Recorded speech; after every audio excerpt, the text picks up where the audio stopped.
Okay. You guys are telling all the testimonies among yourselves when the rest of us want to hear the testimonies. There are people online clamoring to hear the testimonies. I don't know. I'm just making it up. People who are out of town, there is quite a few out of towners right now. I think the Hensies and Connie, Dan still backpacking. I don't even know where everybody is. Anya's out. So many out of towners. Okay. So let's. Jordan. Oh my gosh. We've got the Duarte's clan. Come on. I'm lost without Olivia, guys. What do I do up here? Yes, Josiah, I need you. Just have a seat. We have lots of chairs up here. All right, guys. Main announcement is there's no church in 2 weeks. Josiah and Chandler are getting married. Not sure if you know them.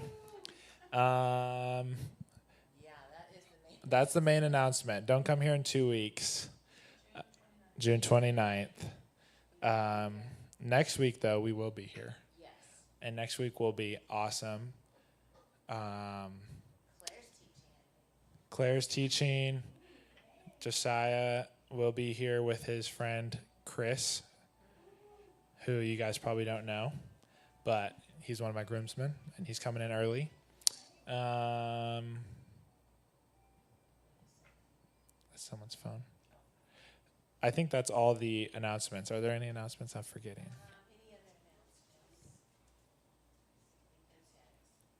Okay. Testimonies. Juliana, get up here. Duarte. Oh my gosh, you've been in Africa. Have a seat.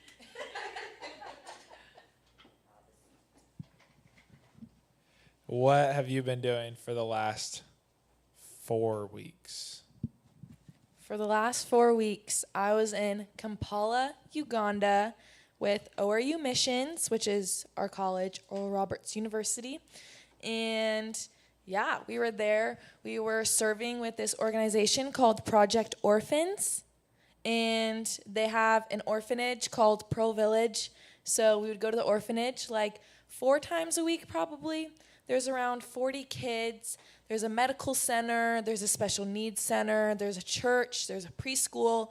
And there's like a place for like abandoned and abused moms to go to like learn a skill and just so they can get back out and like provide for their families. So that was so cool. It was just so sweet getting to know everybody.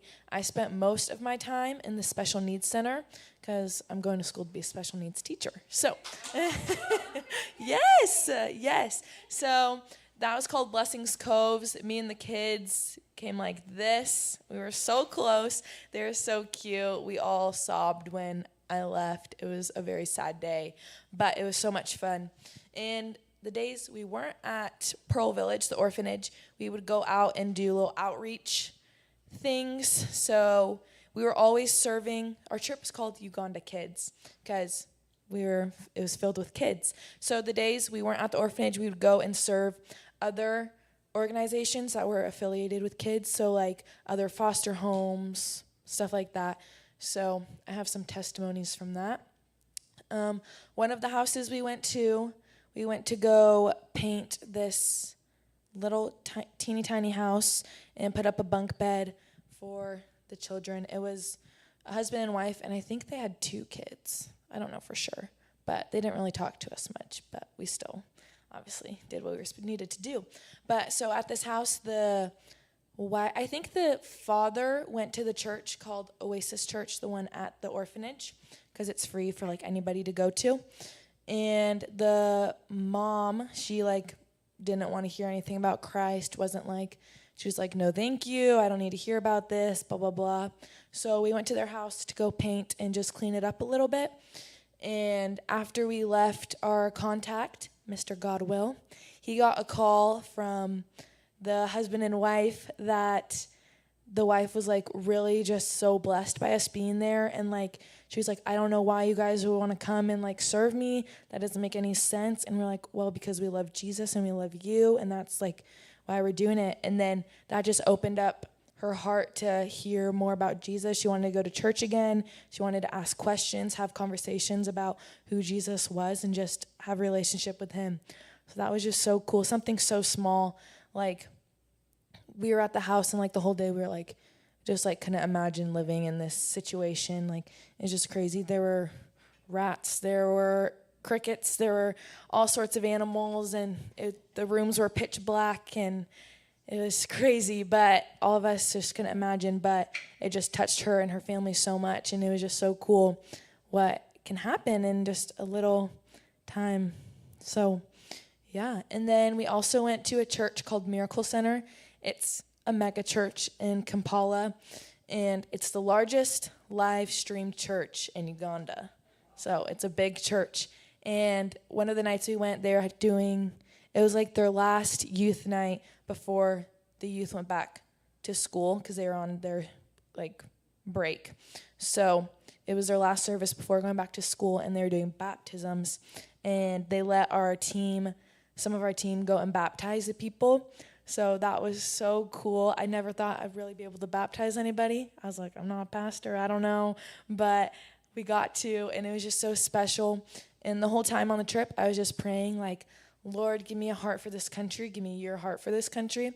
And I feel like baptizing his children really just made me see like what he sees, and just give me a heart for his children. And just, I got to see how much he loves them and wants a relationship with him. And that night, I think over 2,000 people were baptized. So yeah, it was crazy. It was crazy. Yeah, it was so cool. We were baptizing, well, collectively for 3 hours straight. Yeah, and then if you weren't baptizing, you were anointing people. And I think each of us anointed, well, I only did about like 100, I think, but the other people on my team did over 200, like 250 probably. So it was just so cool. They were all so hungry for more, and like really were just, it was so cool. So yeah, it was awesome. That was like one of our favorite days being there. So yeah, I don't really know.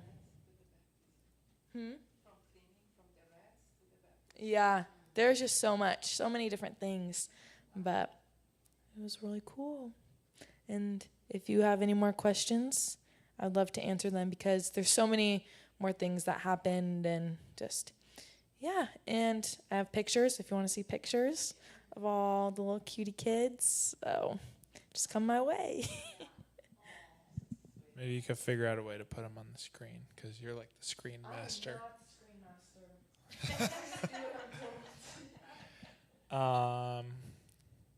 Thank you. Does anyone have any questions for Juliana? Oh, yeah, I can answer questions. Do you have any? I just want to say, I just see such a change in you, the confidence level, and you are just beaming. I just see, I mean, you were always beaming, but now it's just, the confidence in you is just marked. I just want to say that. Yes. And my one question is, in Uganda, in my ignorance, but did you have translators, or how did you communicate? Yeah. Okay. Well, first of all, thanks for the confidence thing, because I feel like there definitely has been a shift since, like, even being in Uganda, I was like, oh, what's going on? I was like, let me preach it up. I don't know. Let me do something. Like, there was one day we had kids club that would, like, come to our house on Sundays, and we only ended up doing one because so every Sunday, the first Sunday we did it, then the next one, I was supposed to do my devotional for them. And usually I'm like so scared. Like I was like, oh my gosh, like usually I'd feel like I was gonna puke, like I couldn't do it. But my leader told me everyone wanted me to do my Devo. And I was like, oh my gosh, I didn't know it was so, I don't know, but it was just something I whipped up the night before. And then I was so excited to do it. Like I didn't feel nervous at all. And I was like, this is so cool. And then we got there too late and I couldn't do it. But then I was like, that is just, that in itself is like a testimony of like, I don't know, but yeah, it was so cool. But Do we have translators? Okay, so Kampala is the capital of Uganda, so it's one of like the biggest cities there, and lots of the children, they all learn English in school. So we had a lot of them did know English. Some spots, like when we would go into the villages and stuff, people knew less English, but our contacts, they're from Uganda, so they both spoke Luganda and they would translate for us. But then there was another Uganda team in Musaka, which is like deep in Uganda. I don't know. But they have translators and stuff. A lot less people speak English there. But because we have so many kids, like such a big city, and they're all in school, so they all learn it there. Yeah. Denisa. From the churches that you went to, from the interactions that you had with Christians there, what like affected you most from your interactions with people? We met like some of the most faithful people I've ever met. There was this one lady, it wasn't at a church, but it was at one of the foster homes we went to. All the grandmas, you call them Jaja. So we went to Jaja's house, and she lived in a very small house. There was probably like 3 bedrooms, but she just had so many mattresses and bunk beds because she's fostering like 48 kids right now in a 3-bedroom house. So yeah, it was crazy. And we were just there, and she would tell us stories about like not having enough food, not having enough money to feed everybody, to buy like just the most basic of the basic needs. And she would just say, well, the Lord's providing it, so like why do I have to worry? Like she has 48 kids she has to feed and no food on the table, but she's like, yeah, the Lord's gonna bring it, so we're not gonna go hungry. And we were just like, are you serious? Like that is some faith right there, because that was just so crazy. But so it was very cool to just see how faithful they are, and they're just really so kind. Like they're just the sweetest. So it was so fun, and they just love on you so much. They're so welcoming.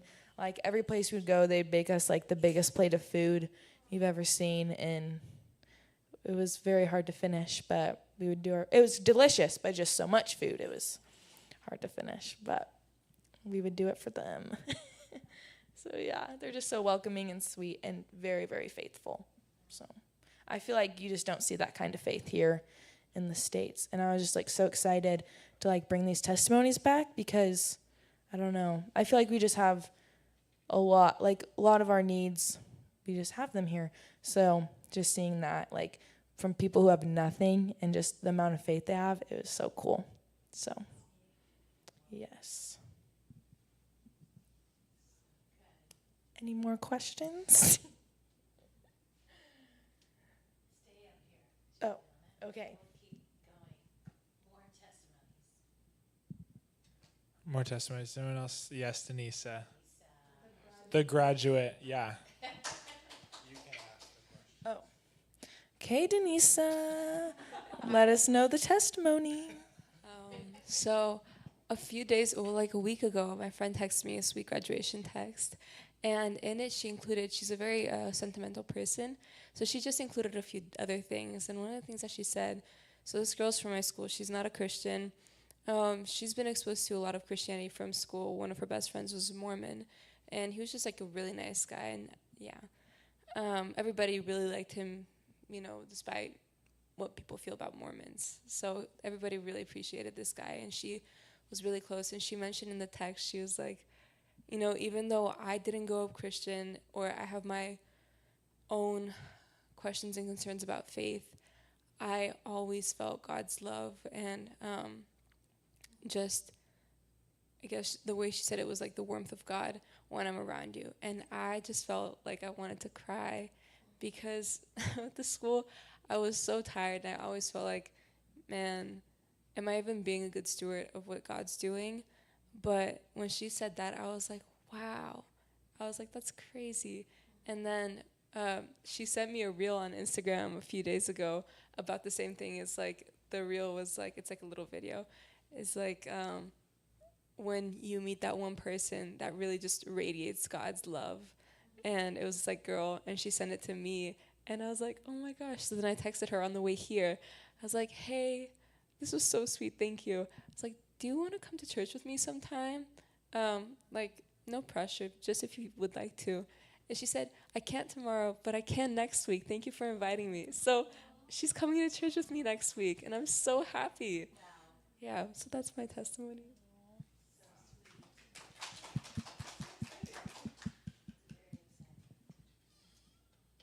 you have any questions? More testimonies? Oh, yes, Daniela. So, in Uganda, as the middle-aged people, like aged, younger, are they Christian? There are a lot of Christians, or just more like you were working with children and you see more faith in children than the older people? So, yeah. So in Uganda, there's lots of Christians and there's also lots of Muslims. So, but we didn't really work so much with Muslims. It was mostly like Christian organizations we went and worked with. So they already had like their foundation, which is really cool.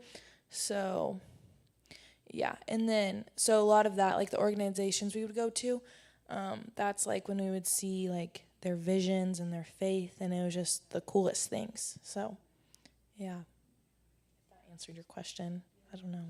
Okay. But the kids were faithful too. And there's lots of them. They like to tell us in Africa, the Africans love to reproduce. And we go, okay.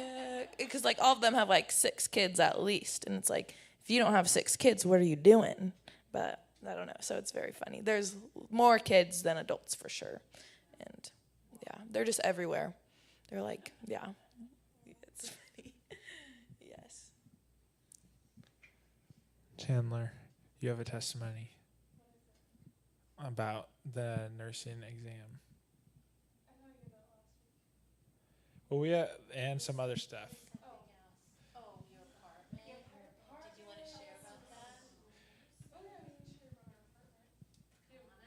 Yeah, you got it.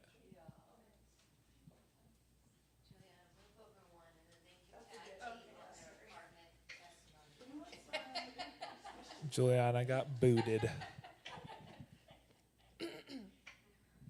Okay. Our apartment that we have in Wisconsin, we're moving after we get married. In October, well, at the beginning, after we got engaged, and kind of before we got engaged, we decided that we wanted to kind of live away from family and do our own thing for the first couple years of marriage and everything. And Josiah started applying for jobs, and his professor told him, you're going to have to apply to like X amount of jobs every week with total of like 100 jobs. You're probably only going to get like 3 interviews, and you're probably going to get like 2 job offers. And we were like, oh my gosh, why are we doing this? This sounds awful, you know? So Josiah started applying, and I don't know, things were just kind of slow because that's what was expected. And a company, but within like the first month or something, right? First month? I think so. Within like the first month, a company reached out to Josiah, and they were like, hey, we think you'd be really good for this job. You should apply. And we're like, kind of looked it up. It's this like healthcare software company that helps with all the software for hospitals. And anyways, Josiah was like, should I, go for it? I was like, yeah, sure, why not? He said apply for 100 jobs, so mark that one off for this week. And he applied, and they're like, hey, we want to do this phone call with you. It's just like 15 minutes, get to know you, kind of like make or break moment, like whether they move on. And I had never done a phone call or interview or anything with anyone ever.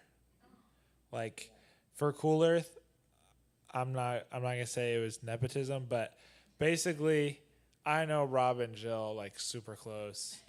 And when I told Rob I wanted to work there, he's like, we've been trying to get a night kid to work here for so long. So he's like, I'm definitely hiring you. So I didn't even have to interview or anything. And then all the internships I applied for, I never heard back from any of the companies or anything. And usually in engineering, that's like internships are like a big deal for getting like a future job. Everyone's like, you have to get an internship like the summer before your senior year. But I no one ever responded to me, or I never even got a chance to interview. So that was the first, even though it was just like a screening phone interview, it wasn't even a real like face-to-face interview or anything. Mm-hmm. But yeah, Yes. So he does this phone call, 15-minute phone call. It's supposed to be. Turns out to be like a 30, 45-minute phone call with this girl who is Christian. He finds out, Josiah's talking about it, and he's like, well, you know what, I can't share. I'm telling your story, but I'm just going to keep going because it's so good. It's a cool story to be able to tell, so I'll tell it. Josiah's like, well, I can't really like express and share who I am without saying that I'm a Christian, that I love the Lord, blah, blah, blah. Blah, blah. And the girl's like, no way, I'm a Christian too. And they start connecting over Christianity and their faith and the church that she goes to in Wisconsin and everything. And we're just like, what the heck? So anyways, this talk goes on way longer. Of course, he gets the next step, whatever. And they're like, oh, take these like 5 hours of personality, logic test, all these things. Another up to the next gate, have to get the right code to, make it further to the final process, if that's making any sense. So anyways, he does that. Coding exam that took like 3 hours, and I had like no clue how to do any of it because I only took like one basic coding class in college. Because not gonna lie, sorry Daniela, but ORU engineering is not the best engineering program. ORU as a school is amazing in terms of raising up, as they say, whole leaders for the whole world that love Jesus, but their engineering program is not the greatest. So, yeah. Yeah.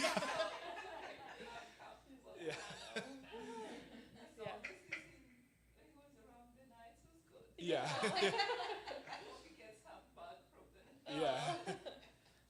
Yeah, so this has just been miracle after miracle. Number 1, no internships. Number 2, not the best engineering school. And here we are. So then Josiah gets the next step. Long story short, he gets the job. And then, and they're like, oh, so you have like a month to decide. We will fly you out. We'll pay for your hotel. We'll pay for all your food. You can come have a little tour. We'll pay for your transportation, everything. So we're like, okay, Chandler, Josiah, Amy, come on out. Let's go have a party in Wisconsin. So we go for a little weekend, check it out. It's amazing as everyone has said it is online and stuff. They paid for everything except for my mom's flight. But literally everything else was paid for. I don't think that. Yeah. Yeah, so we go, and then we're like, okay, accepting this job offer. This is awesome. Oh, okay, now we get to the apartment part. So sorry, long lead up. I shouldn't be the one telling the story. It takes so long. But we get to Wisconsin to visit, and I've been researching nonstop apartments because I'm like, okay, it's pretty likely Josiah's going to take this job. We're going to live in Wisconsin. I'm on top of it, trying to find the places to stay, So we have like 5 options. Hey, Giselle. And we have like 5 options. We get there. We're there for like 1 full day. You know what I mean? Like, yeah. So I'm like, okay, we're not really going to be able to tour that many places. The first place we go to, it's brand new, and they're like, ooh, you want to move in this time? Well, all of the leases end right after June, so you probably won't be able to get a place. We're like, oh, dang it. Okay, next place. The next place, it's kind of weird. It's like a rock star themed apartment. Super weird. We were all thinking it would be the perfect apartment for my dad. Yeah, he would have loved that. But we're like, yeah. We're like, well, it's pretty nice, but this can be our backup, And then I'm like, well, this is the one that I really loved online. I saw it. I was like, oh, it's just so nice. It would be so cool to see it. And the person who's like connected between the first apartment we saw and the one that I really liked that I had only seen online, he's like, yeah, sorry, we don't have any appointments for that one today. That's the only day we could go see it. I'm like, oh, dang it, because that one's so cool. And Amy's like, well, what if we just go drive by it? What if we just check it out, And I'm like, that's a great idea. So we go and drive by. We walk inside and just see the lobby. We're like, already love it. And then Josiah catches the door of someone who's walking into their apartment, like into the hallway of all the apartments, catches the door. I'm really good at breaking into places. Just just entering. No breaking and entering, just entering. So we enter, and we're like, okay, we know the style apartment that we like. And we did a lot of research. That style of apartment is only on like the 4th floor. So we're like, let's go to the 4th floor. So we go up to the 4th floor. We're kind of just wandering around, definitely trespassing. And someone walks by with their dog, and we're like, oh, cute dog. And I think one of us, maybe Amy, goes, so do you live in this apartment? And he's like, yeah. And she's like, do you live in the loft apartment? And he's like, yes, I do.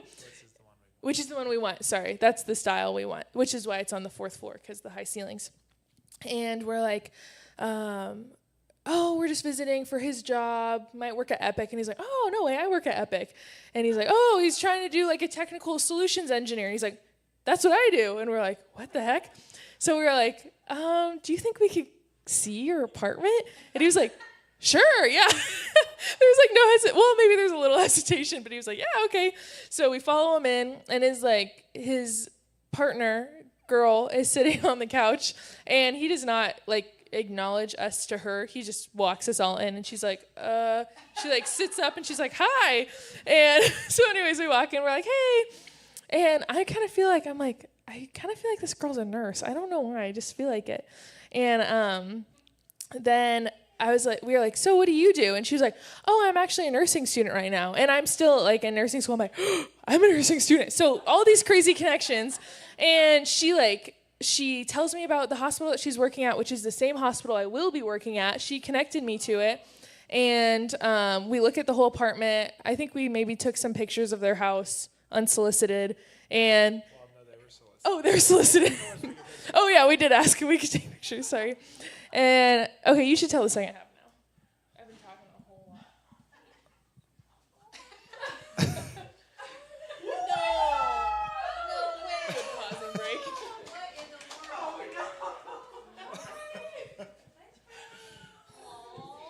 What are you doing? Here's Jordan.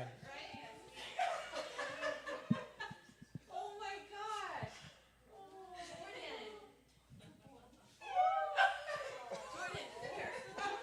You're on the piano. We gave her the questions already too. Oh my god. Don't worry. Oh no, I didn't know.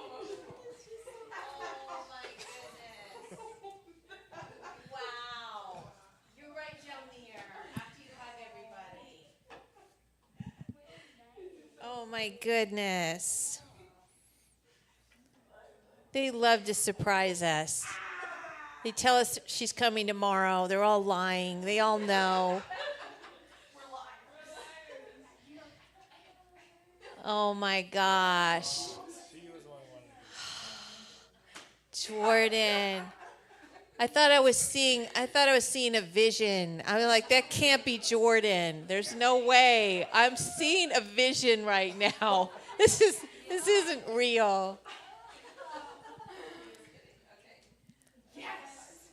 Okay, we have more testimonies because Jordan's been gone 6 months. Oh my, okay, we have to finish the story. All right, we're going to let Jordan recover while we finish the apartment story.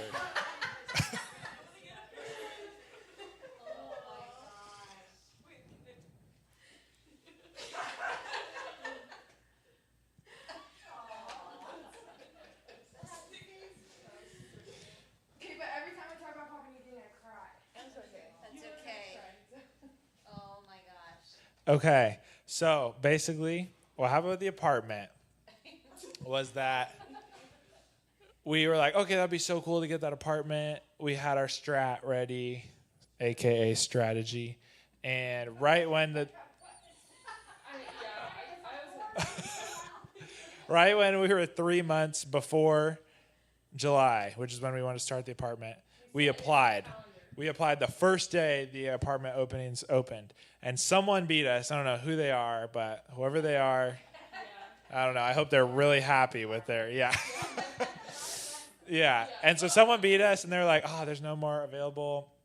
They're like, there is one slight chance that you can make it into one more of those apartments because there's one tenant we have who hasn't confirmed yet if they're going to renew or not. And if they don't renew, then they'll tell us within 2 weeks. So literally we're like waiting like these 2 weeks. We're like, we're first in line on the wait list. And we're like waiting. We're like, we can't apply for any more apartments because each time you apply for an apartment, they do a hard credit pull and it's not good. And so we're like, well, now we're just losing all the cool apartments that we could be getting because we're just waiting here for this one because it's our top one. And then like right at the 2 week point, they're like, all right, like they decided to leave, so you guys can have it. So we were like, woo, praise the Lord.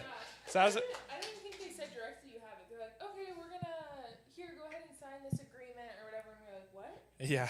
They're like, does that mean we have it? And they're like, yeah. And we're like, ah.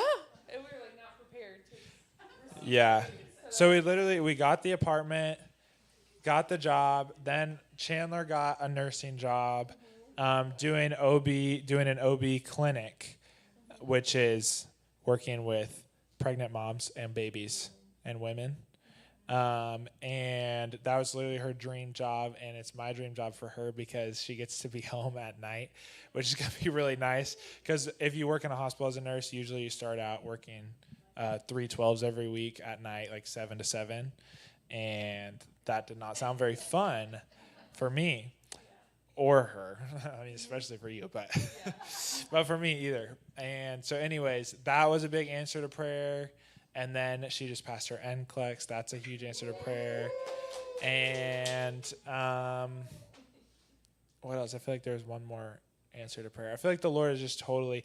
Oh, and then randomly out of the blue, Michaela, you all know Michaela, she texts me and Chandler, and she's like, hey, I just met this person at my church in Colorado who is just a hardcore charismatic believer up in Madison. She lives in Madison, and she wants to start a prayer room up there in Madison, Wisconsin. And we're like, what? That's so crazy. We definitely want to meet her. And so we're going to text her and try to get connected with her when we go up there. Yeah. Literally, I just feel like all the doors are open. It's super. Yeah. Yeah. Yeah. Somehow I knew we would get in that apartment, guys.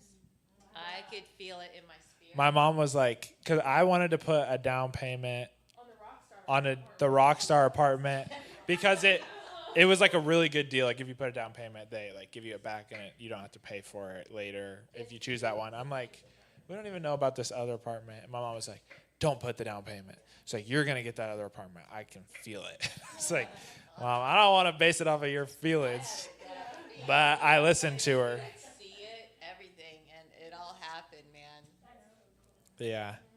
Thank you, Jesus. I think those are all the stories. But keep us in your prayers because we still have to climb up a few more stories of stairs before we get to go down the roller coaster because of all the wedding planning in the next couple of weeks. But we're almost there. 10,000 details that have yet to be done in 2 weeks, so pray for it. Yeah. Now we have the maidens of honor. The maidens of honor have arrived. All right, Jordan.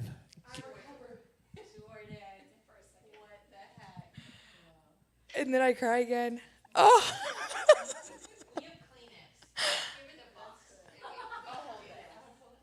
What do I even say?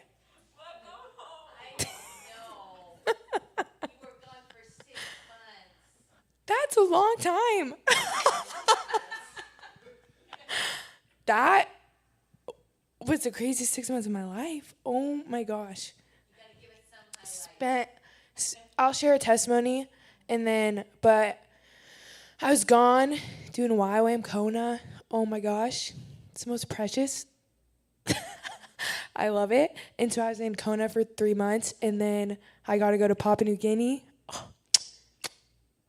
I love Papua New Guinea for 2.5 months. And yeah, I came back a little crazy. Papua New Guinea changed me for sure. But we just saw the hand of the Father all over that country, and it was absolutely precious. I just remember, this is one of like the most insane testimonies, and I cry every time I'm sharing it, and I'm already crying, so bear with me. But our first 2 weeks, we were in the city of Lae in Papua New Guinea, and we had the opportunity to go to a hospital and do hospital ministry.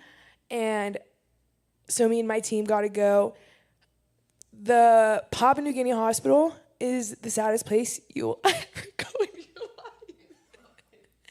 It was so hard to be there. You're there, and just the healthcare in Papua New Guinea or just a third world country is so awful. And so you go to the hospital, and there's people who are literally dying just waiting to see doctors because the doctors come from Australia every 3 days.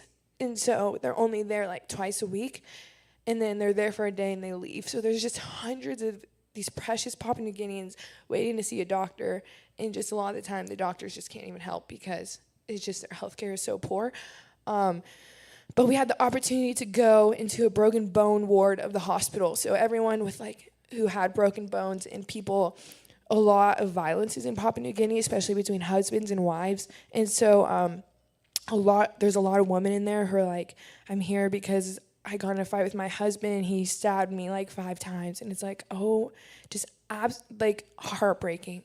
And so we're there and we get to go in this specific ward. It's just this room of 50 hospital beds, no privacy, just absolutely horrible. And we get to go bed to bed and just share the gospel and pray healing over each and every one of these people in this room. And once we talk to everyone, we're like, hey, I think our ministry is done for right now. And so we go back home. We didn't really see anything happen, but we're like, we got to plant seeds. We got to share the gospel. These people are hungry to know God and are longing for healing. So it was really hard for us to be there and be like, wow, these people are in these conditions. Lord, why would you not heal them? Just these thoughts. And the next morning, our contacts on our base come to us and they're like, hey, we need to talk to you guys. The hospital just called and everyone you guys prayed for. Oh, this is so good. He goes, everyone you guys prayed for yesterday have been healed and discharged from the hospital. And they need you guys to come back because the doctors, they're not able to do that. And they have never seen this much healing in 24 hours, however quickly that all happened. And we're like, no way. So we're all peeing our pants. We're like, we gotta go back. This is the first big thing we saw in Papua New Guinea. And we're like, okay, let's go back. And so we hop on this sketchy public bus. We go to the hospital. Oh my gosh, those buses are crazy. And we go back to the hospital. We go to the same ward. It's crazy. Everyone, new person in every bed, just because everyone was discharged and healed. And so we're like, wow, there's all these new people. And so we get at it again, and we're like, Lord, you long to see your children healed. Come and do what only you can do. So we pray, we get to share the gospel. And that time, literally as we're praying for these patients, broken bones are being mended as we're praying for them. There's this little boy with a broken wrist who hasn't even seen the doctor yet. And we're like, who knows when he's going to see the doctor. And we're just praying for him. Can't move his wrist. And as we're praying, he's starts moving it around. And we're like, is there pain? He goes, no pain. And we're like, oh, let's go. Come on. And then we leave the hospital and we see him walking out with his mom. And he's all like, doo, doo, doo, doo, doo. And we're like, God did that. What in the world? Just... the Father's heart for that nation is so strong, and he obviously, if you can't tell, gave us a heart for that nation and just the way that he loves them and longs to see them saved. It's a precious country that just lacks so much discipleship. It's 95% Christianity, but you go there and you're like, there's no way, just because their morals are all so wrong and they lack so much discipleship. Should I tell this crazy story? This is just to give you some context, okay? I don't know, live stream, okay, whatever. I don't know. Okay, maybe we're not sure. But I just want to talk about Papua New Guinea for the rest of my life, so I could just go on and okay. But